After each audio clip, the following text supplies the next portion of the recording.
আমাদের না সেভাবে কোথাও ঘুরতে যাওয়া হয় না, কারণ অভিষেক ঠিক মতন ছুটিই পায় না। তো এবার না সামার ভ্যাকেশনে লিডাকে কোথাও ঘুরতে নিয়ে যাওয়া হয়নি। তো মেয়ের জন্যই বিশেষ করে অভিষেক একদিন শুক্রবারের সকালবেলায় চা খেতে খেতে হঠাৎ বলল, চলো আমরা দীঘায় ঘুরে আসি। তো দিনের দিন টিকিট পাওয়াটা ইজ ভেরি টাফ, মানে আমরা সঙ্গে সঙ্গে গিয়ে তো স্লিপার পেলামই না, কয়েকটা সিট পেলাম 1, 2 আর 4, আর আমাদের পার সিট নিয়েছিল হচ্ছে 600 টাকা করে। আর আমরা আরাধনা ট্রাভেলস থেকে টিকিটটা কেটেছিলাম, আর বাড়িতে যেরকম অবস্থায় কাজ করছিলাম ঠিক সেই অবস্থাতেই ছুটেছি টিকিট কাটতে। আর দিনের দিন বাস, আর দিনের দিন প্যাকিং করাটা একটু ঘ্যাটামাটা অবস্থা আমার আর অভিষেকের। তো সেই সংসারে কাজ সামলে তাড়াতাড়ি করে, আর আমি না ব্যাগ প্যাকিং করার ড্রেস এইভাবে সিলেক্ট করার সময় পাইনি, হাতের কাছে যা পেয়েছি তড়িঘড়ি করে সেভাবেই প্যাক করে দিয়েছি, কারণ ইম্পর্টেন্ট আরও সব কিছু জিনিস নেওয়ার ছিল, মেডিসিন নেওয়ার ছিল। আর এত এক্সাইটমেন্ট কাজ করছিল না মনের মধ্যে যে আমি কি করব বুঝতেই পারছি না। বেশ অনেক দিন হয়ে গেল আমরা না কোথাও সেইভাবে, মানে কোথাও বলতে গেলে কোথাওই ঘুরতে যাওয়া হয়নি। তো একদম দারুণ ব্যাপার। এই যে এখন ঘড়িতে বাজে 9টা, আমাদের বাস ঠিক 9:30, তাই না গো? আর এই যে লিডা রেডি হয়ে গিয়েছে। বলো মা, দাঁড়াও, বলো বলো। এই যে লিডার বাবা রেডি হয়ে গেছে, তাকাও একটু। এই যে ব্যাগ গোছাতে ব্যস্ত। এটা আমাদের লাগেজ, এইটা একটা, আর এটাই খাবার, এটাই অভিষেকের দরকারি জিনিসপত্রগুলো আছে ওর মধ্যে। এই যে ও রেডি হয়ে গেছে একদম পুরো, এই যে একদম রেডি হয়ে গেছে। বাবার পাশে দাঁড়াও, দুজনে দাঁড়াও, যাও যাও। বলছে না না ঠিক আছে, ঠিক আছে চলো। আর এই যে আমি আর লিডা একদম রেডি হয়ে গিয়েছি, এবার বেরোবো, তাই তো? তুই কেমন এক্সাইটেড? আমি তো ভীষণ এক্সাইটেড, আমরা অনেক দিন পর ঘুরতে যাচ্ছি। আমি খুব ভীষণ এক্সাইটেড। চলো যাওয়া যাক। আমি শুরু করব আজকের দিন। চলো চলো চলো চলো চলো। চলো। তো বাস কিন্তু একদম আমাদের বাড়ির কাছ থেকেই ছাড়ে, প্রতিদিন কিন্তু কৃষ্ণনগর থেকে দীঘায় যাই এই বাস স্ট্যান্ডের কাছ থেকেই। আর এখানে কিন্তু পরপর অনেক কটা বাসের কাউন্টার রয়েছে। তো এখান থেকে কিন্তু বাস এখানে এসে দাঁড়ায়, এখান থেকেই তারপরে যাই। আর এখানে আমাদের বাসের টাইম ছিল, কিন্তু বলেছিল 9:30 মধ্যে চলে যেতে, আমরা 9:15 মধ্যেই চলে গেছিলাম, কারণ আমাদের আর বাড়িতে একদমই মানে মন টিকছিল না, মনে হচ্ছিল ওখানে গিয়ে বসবো তাও ভালো। তারপরে দাঁড়িয়ে হঠাৎ ভাবছি যে আমি এতটা তো বেটে নয়, আমি এতটা বেটে হয়ে গেলাম কি করে। তারপরে ভাবছি যে হ্যাঁ, অভিষেক পেছনে দাঁড়িয়ে দেখে একটু উঁচুতে দাঁড়িয়েছিল। তো যাই হোক, এই যে আমরা বসে ওয়েট করছি আমাদের বাস কখন আসবে, গল্প করছি, কোন এই বুঝি বাস চলে এলো, এই বুঝি বাস চলে এলো। আর বহুত দিন পর আমরা ঘুরতে যাচ্ছি, তাও আবার আমরা 3 জন মিলে। একটু ভয়ও কাজ করছিল, কারণ আমি পার্সোনালি বাসে বহুত দিন চড়িনি, প্রায় বিয়ের পর থেকে আমার আর কোথাও সেইভাবে বাসে করে ট্রাভেল করা হয়নি। আর লিডার কথা তো ছেড়ে দাও, ও তো বাসে ওঠেইনি, ওই জন্য আমার একটু বেশি ভয় লাগছিল ওকে নিয়ে। সেই জন্য আমি ওকে 8টার মধ্যে একটু হালকা সিদ্ধ ভাত খাইয়ে দিয়েছিলাম, যাতে ওর বাসের মধ্যে গাটা না গলায়, বমি টমি যেন কিছু না হয়, সেই ভয়টাই আমি পাচ্ছিলাম। তো যাই হোক, বাসের মধ্যে উঠে পড়েছি, বাস চলে এসছে একদম প্রায় ওই 9:45 থেকে 10টার মধ্যে বাসটা আসলো। আর তারপর আমরা বাসে উঠে পড়েছি। আর কৃষ্ণনগর মানে এই বাস স্ট্যান্ড থেকে ছাড়বে, দিয়ে আবার দাঁড়াবে হচ্ছে আমাদের শঙ্করে, হাই রোডের শঙ্করে বাসটা কিন্তু দাঁড়াবে। আর আমরা বাসের মধ্যে কানে কানে আলোচনা করছিলাম যে বাসটা কেমন কি। তো বাসটা মানে আরাধনা ট্রাভেলসের আরাধনা বাসটা কিন্তু আমাদের একদমই অ্যাভারেজ লেগেছে। বাইরে থেকে যতটা দেখতে ভালো, ভেতরটা অতটা ভালো ছিল না, একদম কনজাস্টেড ছিল, একটা বদ্ধ ব্যাপার ছিল, সিটগুলো একদমই কমফোর্টেবল ছিল না, একটা বিচ্ছিরি বাজে একটা থেকে গন্ধ বেরোচ্ছিল। তো যাই হোক, অ্যাডজাস্ট করে হলেও আমাদের তো যেতে হবেই। সিটগুলোও ছিল ভীষণ ছোট, তার সঙ্গে স্লিপারগুলোও ছিল বেশ ছোট। তো যাই হোক, তোমাদের আরাধনা ট্রাভেলসের এক্সপিরিয়েন্স কেমন অবশ্যই কিন্তু শেয়ার করো।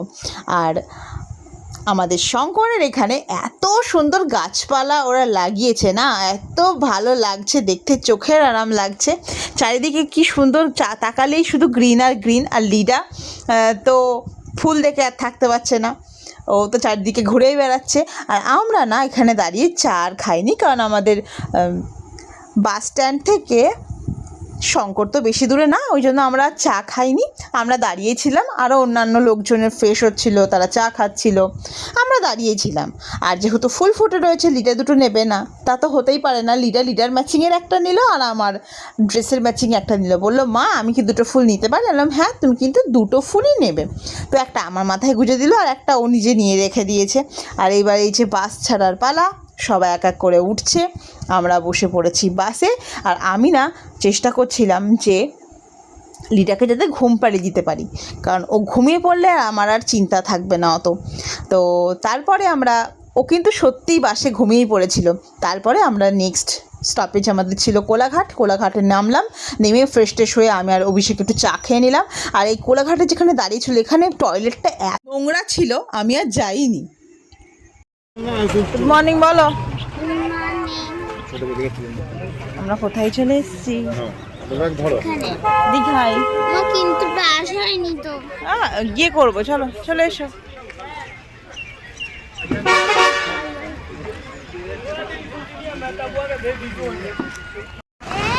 চলো আসো। হ্যাঁ আমরা এক্ষুনি নামলাম, ঘড়িতে বাজে এখন 5টা।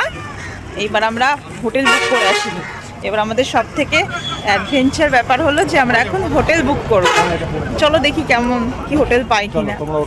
আসো। ওই যে দিনের দিন এলে যা হয়, তার মধ্যে আবার আজকে শুক্রবার, আর আমরা তো সেরকম কিছুই প্ল্যান করে আসিনি। হোটেল বুকিং করা তো দূরের কথা। তো একটা টোটোওয়ালা এসে আমাদেরকে বললো চলুন আপনারা টোটোয় উঠুন, আপনাদের আমি হোটেলটা খুঁজে দিতে সাহায্য করবো, তারপরে আপনারা যেটা ভাড়া বলবেন সেই ভাড়াটা দেবেন। তো ফার্স্টে আমরা গেলাম ডালটিন টাওয়ারে, সেখানে বললো একটাও রুম নেই। তারপরে তোমরা বিশ্বাস করতে পারবে না, আমরা 10 থেকে 12টা হোটেলে গেলাম, সেখানে আগে থেকে হাত নাড়িয়ে দিয়ে বলছে কোনো রুমই ফাঁকা নেই। আর তারপরে যে কটা আবার হোটেল ছিল সেখানে নর্মাল ভাড়া যদি ওদের থাকে 3,000 টাকা, ওরা এখন চাইছে 5,000 টাকা করে। তো যাই হোক, তারপরে অনেক ঘুরেছি আমরা, প্রায় 1 ঘন্টা ঘুরেছি। ঘুরে যাই হোক আমাদের থাকার মতন আমরা বেশ মোটামুটি একটা রুম পেয়ে গেছি। তো আমরা হোটেলে মনে হয় আমরা দীঘাতে এলাম 5টার সময়, আর আমরা মনে হয় হোটেলে ঘরে ঢুকলাম কটায় গো? 6টায়। 1 ঘন্টা ধরে আমাদের হোটেল খুঁজতে হয়েছে, মানে যেহেতু ঈদের পরের দিন আর ফ্রাইডে, তো সেহেতু চারিদিকে একদম ফুল। মানে কোনো হোটেল সেইভাবে ফাঁকাই পেলাম না। আর যাও বা পেলাম, তাও বা মানে 1,000-1,500 টাকার রুমগুলো 3,000-3,500 টাকা চাইছে, বলো।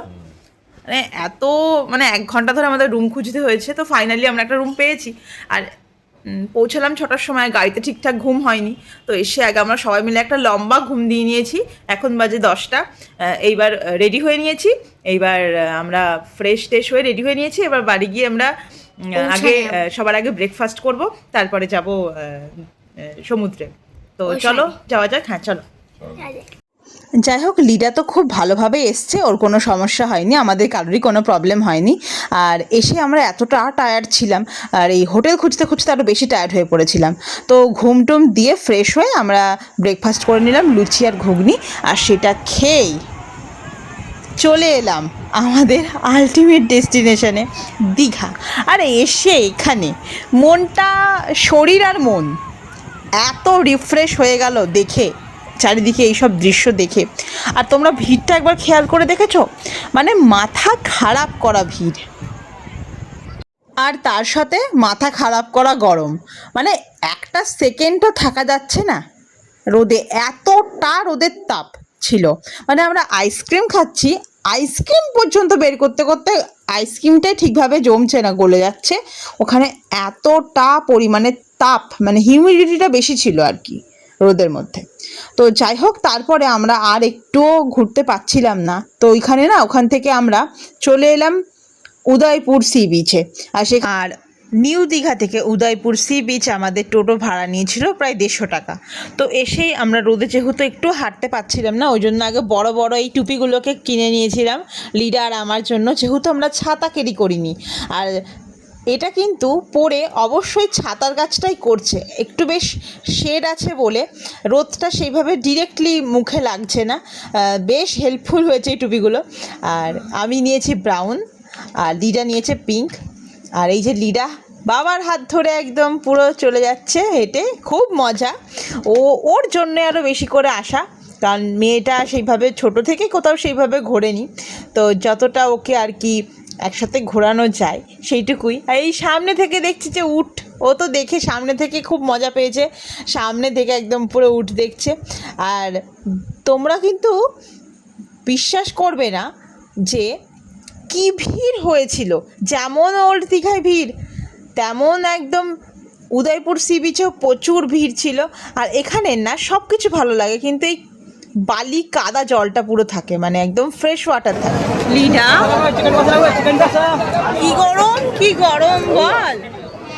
আজকে এখানে মনে হয় কৃষ্ণনগর থেকে প্রচুর প্রচুর বেশি বেশি গরম, অস্বাভাবিক গরম একদম। দীঘাতে অনেকেই আসে কিন্তু নানা রকম মাছের রেসিপি ট্রাই করবে বলে, কিন্তু আমি এই একটা এমন আষ্টে সামুদ্রিক মাছের গন্ধ বেরোয় যে আমি না একদম সহ্যই করতে পারি না। তো যাই হোক, এই পমফ্রেট মাছটা একটু ফ্রাই করে দিল, সেটা তো অত আষ্টে গন্ধ বেরোবে না। আর একদম এই যেই ছোট ছোট চিংড়ি মাছগুলোকে একটুখানি সস দিয়ে কেমন একটা বেশ সুন্দর করে দিয়েছিল। তো আর লিডাকে চিকেন পকোড়া লিডাকে দেওয়া হয়েছিল, কারণ ও তো একদম ফিশ খায় না। আর পমফ্রেট মাছটা নিয়েছিল 150 টাকা এক পিস, আর চিংড়ি মাছটা নিয়েছিল 200 টাকা, আর চিকেনটা নিয়েছিল 100 টাকা। ব্যাস, সেগুলো একটুখানি মুখ বেশ ভালোই ছিল, খেতে খারাপ ছিল না, ভালোই লাগছিল, কোনো রকম কোনো গন্ধ বেরোচ্ছিল না। ব্যাস, তারপরে এই যে লিডার শুরু সমুদ্রে স্নান করা। আর যেহেতু আমিও জলে ভীষণ ভয় পাই, আর যেহেতু আমরা পার্স ক্যারি করে নিয়েছিলাম ফোন, তো অভিষেক বসেছিল আর আমি লিডাকে নিয়ে জলে এসেছিলাম, ওই জন্য একটু বেশি এগিয়ে যাওয়ার সাহসটা একদমই দেখায়নি। লিডা ওখানে অনেকটা প্রায় স্নান করেছে। আর তারপর হাতের কাছে পেলাম স্টার ফিশ, সেটা নিয়ে অভিষেককে দেখাতে যাওয়া মাত্রই ও একটা ধমক দিয়ে হাত থেকে ফেলে দিল, বললো নাকি পয়জনাস। স্টার ফিশটা এখনো অ্যালাইভ, তো সেই জন্য তাড়াতাড়ি করে বেঁচে আছে। হ্যাঁ, বেঁচে আছে, তো সেই জন্য ও তাড়াতাড়ি করে ফেলে দিল। মা জানে তো তার ফিসটা ডেঞ্জারাস ছিল, তাই ফিরে দিয়েছি। আর দেখো দেখো কি মেঘলা ওয়েদার। তারপরে আমরা বিচ থেকে এসে আমরা ফ্রেশ হয়ে স্নান করে একদম পুরো বালি মাখামাখি, লিডা তো পুরো বালিতে ভূত হয়ে গেছিলো। তো সেই সমস্ত স্নান টান করে উঠতে ফ্রেশ হতে হতে সময় লেগে গেল। ফ্রেশ হয়ে এবার যাব খাওয়াতে লাঞ্চ করতে। তো চল খেয়ে আসি, নাকি খুব খিদে পেয়ে গেছে? চলো চলো চলো চলো, দেখা যাক কেমন কি টেস্ট খাবারের। চলো। তো আজকে আমরা যেহেতু হোটেলে এসছি আর এসেই ঘুরতে গিয়েছি, উদয়পুর সি বিচে গেছি, লিডা অনেক স্নান করেছে, এসে এত টায়ার্ড হয়ে পড়েছি না, বাইরে কোথাও খেতে যেতে পারিনি। আমাদের হোটেলের নিচেই রান্না হচ্ছিল, তো সেখানে চিকেন আর ভাত খেয়ে নিয়েছিলাম, মোটামুটি ছিল। ঘুমিয়ে পড়েছিলাম, ঘুম থেকে উঠেই দেখি 8:45 বাজে। লিডা এদিকে আয়, তাড়াতাড়ি করে, মানে সেই তাড়াতাড়ি করে উঠে আমরা আগে রেডি হয়ে নিয়েছি, সবাই রেডি হয়ে নিয়েছি। লিটার টাকা এবার ঘুরতে যাবো, চলো চলো চল। লিডা কিসে উঠেছিস? লিফটটা ভয় করবে, লিফটে উঠলেই ভয় করে। তো হোটেল থেকে বেরিয়ে সন্ধ্যের দীঘাটা এত ভালো লাগছিল দেখতে। আর আমরা বেরিয়েই একটুখানি চা না খেয়ে বেরোলে হয় বলো?